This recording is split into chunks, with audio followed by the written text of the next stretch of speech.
Azlan, Azlan दरवाजा खोलो। दरवाजा नहीं खोला तो मैं तोड़ दूंगी इसे। अजलान, मेरी बेटी वापस करो।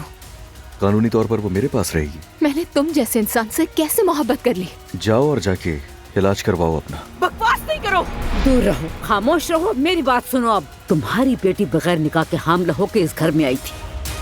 तुम्हें पता है ना, अदालत के हुक्म के मुताबिक तुम्हें इस घर से 100 मीटर से भी ज्यादा दूर रहना है। मेरी बेटी इसी घर में रहेगी, और अगर तुम अच्छी माँ हो तो उसे वहीं होना चाहिए जहाँ उसकी बेटी है। अब फैसला तुम्हें करना है। चलो बेटा, इंसाफ नहीं मिलेगा यहाँ। दुआ चलो।